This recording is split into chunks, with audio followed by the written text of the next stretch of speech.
Heartily welcome to all in my YouTube channel School and Scholar। Welcome, स्वागत है आप सभी का हमारे YouTube channel school and scholar में। तो जैसा कि आपको पता है कि हम प्रेजेंट कर रहे हैं क्लास 12th की फिजिक्स। तो आज का जो हमारा टॉपिक है हम पढ़ेंगे एकांक आवेश, यूनिट चार्ज। एकांक आवेश यूनिट चार्ज। देखिए, एकांक आवेश क्या है, हम ऐसे बोल सकते हैं। एकांक आवेश को हम कह सकते हैं कि एक कूलाम आवेश, आप उसे बोल सकते हो। क्या? एक कूलाम आवेश। एक कूलाम आवेश को आप कैसे परिभाषित करोगे वो हम पढ़ेंगे एकांक आवेश के लिए, है ना। तो आज का हमारा टॉपिक है एकांक आवेश। अब देखिए क्या है कि आप लोग पढ़ चुके हैं कूलाम का नियम क्या होता है। दो आवेशों के बीच लगने वाले बल के लिए कूलाम का नियम जो था, अगर आप लोगों ने नहीं देखा है तो प्लेलिस्ट में जाके वो वीडियो देख लीजिए। तो हमें पता है कि कूलाम के नियम से F इज इक्वल टू क्या आता है, 1/4 pi epsilon 0 into Q1 Q2 अपान R स्क्वायर न्यूटन, ये आता है। तो अब अगर हमें ये कहा, ये आपको पता है कि ये आवेश है, Q1 Q2 क्या है, आवेश है। तो इसी को हमें बताना है कि एक कूलाम आवेश कब होगा। तो देखिए अब क्या है कि अगर एक कूलाम आवेश निकालना है तो हम क्या करते हैं कि Q1 equal to Q2 is equal to एक कूलाम मान लेते हैं। एक कूलाम हमने मान लिया कि ये आवेश जो दिए गए हैं एक कूलाम आवेश है। इसके बाद R को हम मान लेते हैं, R is equal to 1 metre. अब यहाँ ये है कि हम अभी किस में बात कर रहे हैं, एसआई पद्धति में। सीधे पद्धति में हम बात करेंगे, लेकिन पहले एसआई पद्धति में। तो एसआई पद्धति में आवेश को कूलाम में मापते हैं और दूरी को मीटर में। तो R is equal to 1 metre हमने दूरी मान लिया। अब क्या करेंगे, अब ये हो गया तो अब इस वैल्यू को हम इसमें पुट करेंगे तो क्या आएगा, देखिए F इज इक्वल टू आपका क्या हो जाएगा, 1/4 pi epsilon 0 into Q1 Q2 क्या है, Q1 is equal to Q2 is equal to 1 coulomb. तो हम क्या करेंगे, 1 इंटू 1 अपान R आपका क्या है, 1 मीटर है, तो 1 का स्क्वायर न्यूटन। इसको सॉल्व करेंगे तो क्या आएगा, 1/4 पाई एप्सिलॉन 0 इंटू 1 अपान और 1 का square 1 newton. F is equal to आपका क्या हो जाएगा, 1/4 पाई एप्सिलॉन 0 न्यूटन, क्योंकि 1/1 होता है। तो अब आप यहाँ से देख सकते हैं, आपको पता होगा कि 1/4 पाई एप्सिलॉन 0 की जो वैल्यू होती है वो क्या होती है, 9 इंटू 10⁹, ये इसकी वैल्यू होती है। तो हम कह सकते हैं कि F इज इक्वल टू आपका 9 इंटू 10⁹ न्यूटन हो जाएगा। हो जाएगा, बिल्कुल हो जाएगा, क्योंकि ये इसकी वैल्यू होती है। तो इतना आ गया। अगर एक कूलाम आवेश हो तो दोनों के बीच हम कह सकते हैं कि इतने न्यूटन का बल लगेगा। पहले हम लिख लेते हैं, फिर आपको समझा देते हैं कि एक कूलाम आवेश वह आवेश है जो अपने ही बराबर तथा सजातीय आवेश से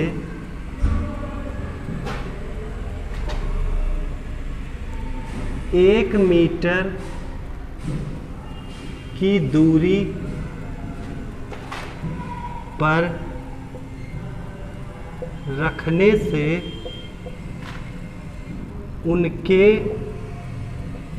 बीच 9 × 10⁹ न्यूटन का प्रतिकर्षण बल लगता है। अब देखिए इसका मतलब क्या है। देखिए हमने क्या कहा कि एक कूलाम आवेश वह आवेश है जो बराबर, आप यहाँ से देख सकते हैं दोनों Q1 Q2 बराबर हैं तथा सजाती, सजाती का मतलब दोनों का आवेश समान है। अगर दोनों धनात्मक है तो धनात्मक, दोनों ऋणात्मक है तो ऋणात्मक। समान आवेश है ना, तो एक कूलाम आवेश वह आवेश है जो अपने ही बराबर तथा सजाती आवेश, आप देख सकते हैं बराबर तथा सजाती आवेश है, से 1 मीटर की दूरी पर, आप देखिए r = 1 मीटर की दूरी पर रखने पर उनके बीच 9 × 10⁻9, आप देख सकते हैं कि अगर दोनों को बराबर ले रहे हैं और 1 मीटर की दूरी ले रहे हैं तो रखने पर क्या आ रहा है, उनके बीच बल लग रहा है जो 9 × 10⁹ न्यूटन। अब यहाँ ध्यान देने वाली बात यह है कि प्रतिकर्षण बल लग रहा है। इसका मतलब क्या हुआ, देखिए जब सजाती आवेश, आप लोगों ने पढ़ा है आवेश के लिए कि जब सजाती आवेश होंगे तो दोनों के बीच क्या होता है, प्रतिकर्षण, और जब विजाती आवेश होते हैं तब आकर्षण। तो हम यहाँ सजाती आवेश ले रहे हैं, इसलिए बल कौन सा लगेगा, प्रतिकर्षण बल लगेगा दोनों के बीच। तो ये हो गई बात एकांक आवेश के लिए। उम्मीद करते हैं कि आप लोगों को समझ में आ गया होगा। अब इसी तरह अगर हम बात करें सीजीएस पद्धति में, सीजीएस पद्धति में क्या है देख लेते हैं। सीजीएस पद्धति के लिए, सीजीएस पद्धति में आपको पता है हम सारी चीज़ें वही करेंगे जैसे करते हैं। तो सीजीएस पद्धति के लिए कुछ नहीं बदलेगा, सिर्फ क्या बदल जाएगा आपका, कूलाम की जगह हम यूज करेंगे स्थैत कूलाम। जहाँ पे हम कूलाम ये यूज कर रहे हैं मीटर, वहाँ क्या यूज करेंगे, सेंटीमीटर। और जहाँ पे हम क्या यूज कर रहे हैं, बल के लिए न्यूटन यूज कर रहे हैं, वहाँ डायन यूज करेंगे जो इसकी यूनिट है। तो कैसे कह सकते हैं कि Q1 Q2 = आपका क्या हो जाएगा, एक स्थैत कूलाम, स्थैत कूलाम। अब हम किस में बात कर रहे हैं, सीजीएस पद्धति में। सीजीएस पद्धति में एक स्थैत कूलाम को परिभाषित करेंगे कि एक स्थैत कूलाम आवेश क्या है। तो Q1 Q2 = एक स्थैत कूलाम हमने मान लिया। अब r = जो आपकी दूरी है उसको क्या मानेंगे, 1 सेंटीमीटर, 1 सेंटीमीटर। यहाँ तक आपको कोई दिक्कत नहीं होगी। अब इसके बाद आपको पता है कि ये जो होता है 1/4πε0, इसकी वैल्यू 1/4πε0 की जो वैल्यू होती है सीजीएस पद्धति में, एसआई पद्धति में तो हमने देख लिया, सीजीएस पद्धति में क्या होती है, 1 होती है। सीजीएस पद्धति में क्या होती है, 1 होती है। तो यहाँ से जब आप देखेंगे तो आप क्या कह सकते हैं, 1/4πε0 के स्थान पर 1 रख दीजिए। सीजीएस पद्धति में 1 होता है तो 1 × फिर Q1 Q2 आपका क्या है, 1 है, 1 स्थैत कूलाम है।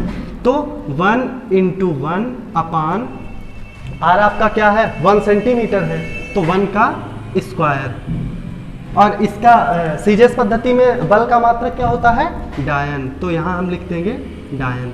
ठीक, ये बात आपको समझ में आ गई। अब इसको जब सॉल्व करेंगे तो क्या लिख सकते हैं, F = आपको पता है कि 1 × 1/1 डायन। और इसको क्या बोल सकते हैं सरल भाषा में, 1 × 1/1 तो क्या बोल सकते हैं, 1 डायन। ये बात आ गई निकल के। अब सेम उसी तरह इसको भी डिफाइन कर लेंगे जैसे हमने एसआई पद्धति में डिफाइन किया। तो इसको क्या बोल सकते हैं कि एक स्थैत कूलाम आवेश वह आवेश है जो अपने ही बराबर तथा सजाती आवेश से 1 सेंटीमीटर की दूरी पर रखने से उन दोनों के बीच कितना बल लग रहा है, 1 डायन का प्रतिकर्षण बल लगे। ठीक है, तो हम लिख लेते हैं, एक स्थैत कूलाम, सीजीएस पद्धति में बात कर रहे हैं ना, तो एक स्थैत कूलाम आवेश वह आवेश है जो अपने ही बराबर तथा सजातीय आवेश से 1 सेंटीमीटर की दूरी पर रखने से उनके बीच एक डायन का प्रतिकर्षण बल लगता है। सेम उसी तरह जैसे हमने एसआई पद्धति के लिए देखा उसी तरह इसके लिए भी है। किसके लिए, सीजीएस पद्धति के लिए। तो कैसे कह सकते हैं कि एक स्थैत कूलाम आवेश वह आवेश है, हम कह सकते हैं जो अपने ही बराबर, देख सकते हैं Q1 Q2 बराबर है, तथा सजाती आवेश सजाती भी है। तो सारी बातें हम बता चुके ना, सेम उसी तरह है। तो 1 सेंटीमीटर की दूरी पर रखने से उनके बीच एक डायन का प्रतिकर्षण बल लगता हो, वो एक स्थैत कूलाम आवेश कहलाएंगे। तो उम्मीद करते हैं कि यह टॉपिक आपको समझ में आ गया होगा। एकांक आवेश, एक कूलाम आवेश क्या है, एक स्थैत कूलाम आवेश क्या है। तो अगर कोई डाउट है तो आप कमेंट बॉक्स में पूछ सकते हैं, आपको बताया जाएगा। और वीडियो कैसा लगा कमेंट करके जरूर बताएं। अगर अच्छा लगा हो तो वीडियो को लाइक कर दें। मिलते हैं अगले टॉपिक के साथ अगले वीडियो में। वीडियो पूरा देखने के लिए